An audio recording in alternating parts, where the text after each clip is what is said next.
Hello, how the heck are you? I am historian Matt, and this is our weekly tech show on Echoplex Media. Decided to throw my name in early this time just because I forgot to in the beginning, in the intro last time. But yes, I'm historian Matt. I talk about tech news and science news and mostly news stuff, but occasionally some other stuff that I'm interested in. It's probably going to be a short one today. I'm kind of kicking myself because I feel like I should have gone back to our old learning the Lisp thing because that takes a long time and I have extra time this time. But next time, we're not doing Learn to Lisp this episode. Instead, I got only a couple of topics to cover, a couple stories. So one of them is don't count on EV tax credit, on the EV tax credit. So I'll talk a little more about that, but the upcoming EV tax credit, there's some issues with that. And then the second news story I have is a new/old virus appears. So this is not COVID-19 and it's not monkeypox. It's another one we got to be concerned about, but it's actually not that concerning. But it's good to know about. We need to cover it. And tonight, I have no other co-hosts. It's just me. I'm all alone. I don't know where everybody went. That's not true. Dave has other things going on, and HK, I guess, is on an adventure. I don't know where he is. But hopefully they'll be back next week, and we'll have a good show. But today is going to be a little short one, and I should get started. So my first story is don't count on the EV tax credit. So this has to do with the Inflation Reduction Act of 2022. That was actually just passed, and I think it's going to be law. I don't know, starting this year, next year. I think some stuff starts this year, some comes up next year. But large parts of it, even though it's called the Inflation Reduction Act, large parts of it is meant to avoid the worst results of climate change. A lot of stuff to fight climate change in it, and one of the big ones is a new tax credit for EVs, so electric vehicles.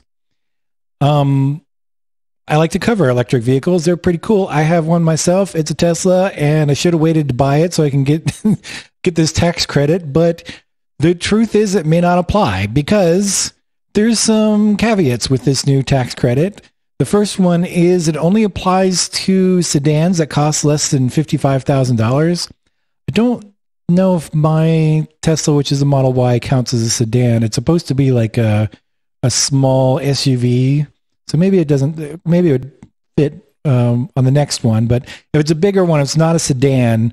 The EV has to be less than $80,000, and it definitely would have fit. Definitely fits that amount. But there's some other important things on the tax credit. The other one, which is nice, is the previous tax credit for EVs had a cap of $200,000 per OEM, original equipment manufacturer. So that meant for most EV makers that wasn't a big deal, but Tesla sells way more than that. So they actually would lose their credit pretty early each year. And I think GM also made enough EVs that they were hitting the cap, but this tax credit will remove that cap so we can actually have credits for more EVs. So that's all the good news that we can possibly get this credit. The problem is there's some limitations on how stuff is manufactured, specifically batteries. So for batteries, they would have to contain at least 40% of materials mined in North America or a country with a free trade agreement. And that pretty much excludes China. There's plenty of other countries that we don't have a free trade agreement with, but it seems to be one pointed directly at China because, 2/3 of lithium is processed in China. A lot of it is, I think most of the lithium comes out of the Congo and then I guess is processed in China, neither of which really fit this limitation. The same is true of cobalt, and pretty much all of graphite is from China. It's also, both of those elements are also used extensively in battery creation. in battery manufacturing. The only good news of this is we do have like recycling of batteries, and particularly of car batteries, is ramping up, and that may be able to cover most of this. So 40% of the materials could come from recycled batteries. And from what I know, it's not in this article that I'm covering on Ars Technica, where I get most of my stuff. But from other sources, I got the impression that recycling batteries is actually working pretty well. We're getting pretty good at recycling car batteries in particular, and we're going to recover like 90% of the material in them. I think definitely like 90% of the lithium, probably more than that, and just put them into new batteries. So that could be really helpful as we have more EVs on the road, and more of them will need to be, more batteries will need to be recycled.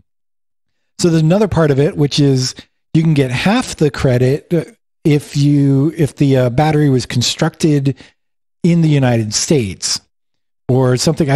This was a little bit weirdly worded, so I think it's like these two different rules: one for the battery's materials and one for the construction of the battery.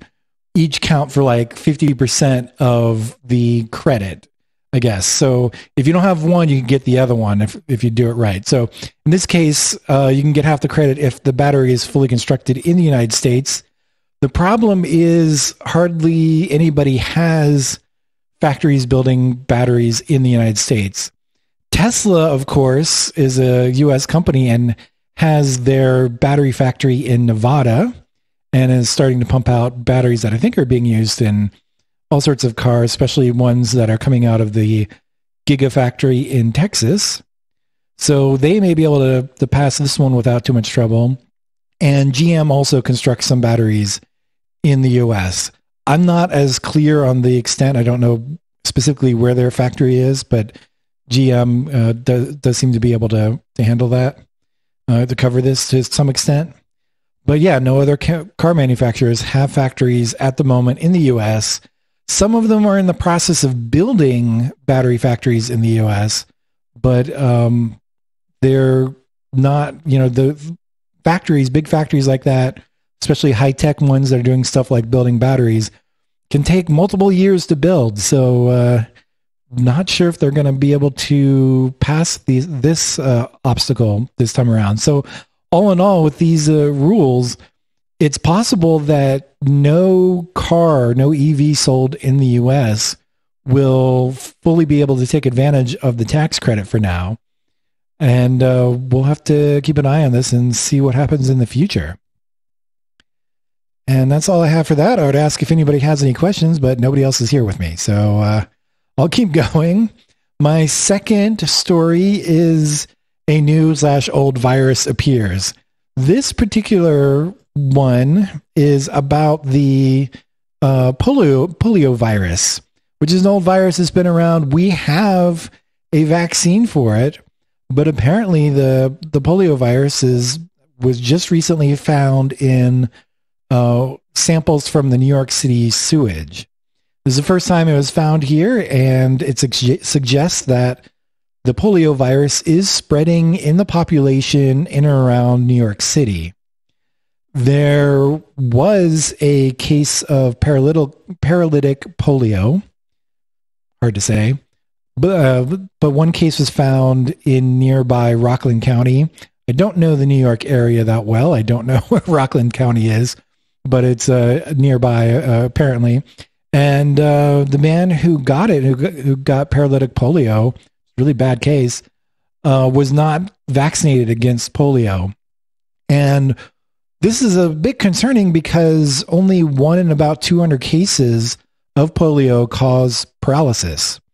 And this may mean that there are hundreds of people out there currently infected with polio, and it just hasn't become, haven't gotten to that very severe paralytic level.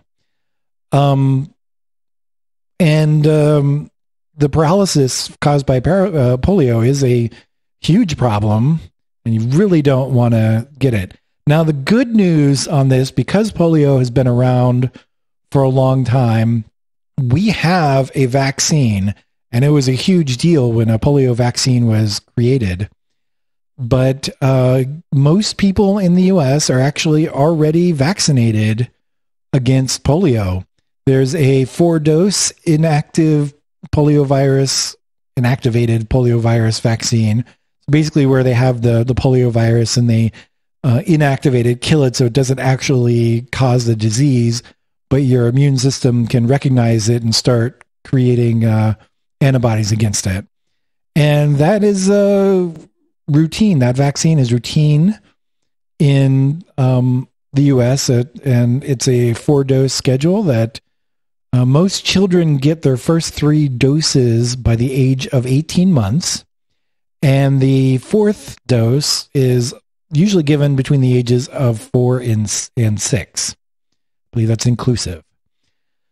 So most people in the U.S. have been vaccinated. They've gone through this schedule. In New York State, they estimate pretty accurately, apparently, that 79% of the children have received the first 3 doses by the age of 2.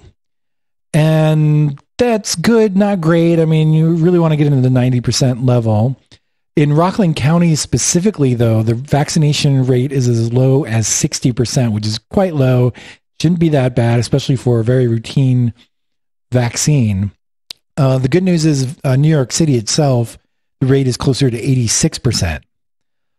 I am not sure why Rockland County is so low. Usually there's either a religious group that hates vaccines, doesn't want any vaccines in their bodies, and they're the ones that cause most of this problem. But it's not exclusive to religious communities. And I don't know what in Rockland County is causing the vaccination rate to be so low. Some of it's just, weird people who don't like vaccines for some reason. But the polio vaccine is very safe. It's been around. And if polio, which I believe was thought to be eradicated at one point in North America, it is safe, effective, and if you are not up to date on your polio vaccine, you haven't got all the doses of the polio vaccine, you really need to get that done because it is apparently spreading again in the United States. And that's all the news that I have for today, and I don't have any co-hosts, so that is the end of the show. And I don't know what to do to read the show out because I don't normally read the show out by myself. So let's see. Check us out on Echoplex Media. You can find us somewhere. This show and many other Echoplex Media shows are on all the podcatchers. And what else? We got some Patreon stuff. I think it's Echoplex. I think it's patreon.com/Echoplex. I don't think media is at the end. Never know these things. Really needed all this written down. But I think that's all I got for today. And hopefully my co-host will be back next week. I'll have plenty of tech news for you then. Have a good one.